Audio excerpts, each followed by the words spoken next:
araw mga kapatid. So ito ang ating Globe at Home Wi-Fi. But before we begin our video, so I would like to thanks our sponsor Brad Arman Alpavete and Ma'am Annalise Garcia. And please, kung hindi pa kayo nakapag-subscribe, please subscribe our channel. So ito po ang charger ng ating Globe at Home Wi-Fi. So it is only for 990 pesos. So ito po ang kanyang charger.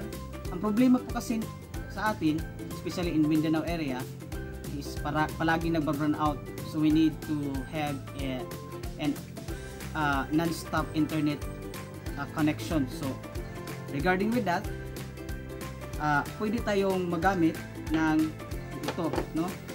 Yung battery ng motor natin, motorcycle, ay yung pangsilbing supply voltage natin o supply current natin sa ating Wi-Fi.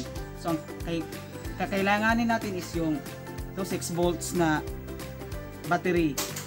Makukuha natin to sa motorcycle. 2 to 3 meters na wire. So itong wire dapat 2 to 3 meters kasi kailangan ang resistance ng wire para hindi po masira yung modem natin.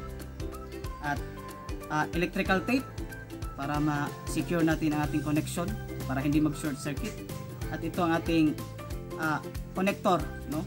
Connector para yung magkasing laki lang sila sa original, no? Magkasing laki sila sa original.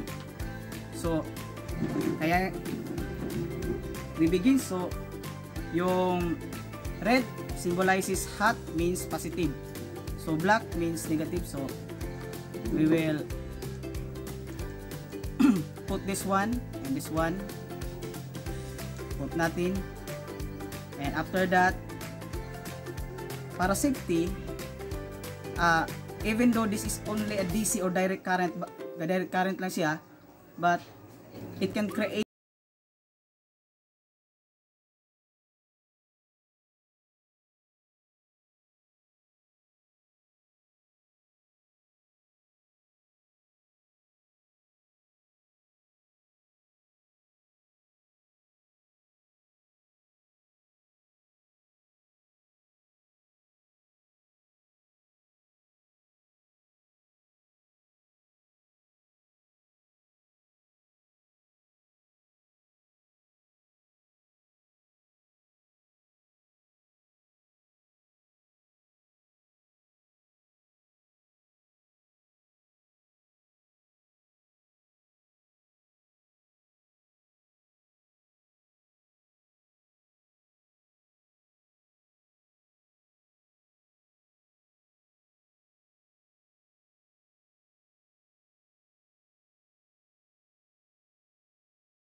Wi-Fi at yung signal. At may 1 bar lang tayo na signal dito. Pero may signal to kasi ang available signal natin dito is only 3G, hindi LTE. Pag LTE ito, 3. Pero since 3G lang, 1 bar lang siya. Pero malakas na rin to kumpara sa mobile phone lang. So yan po mga kapatid. Salamat at God bless po.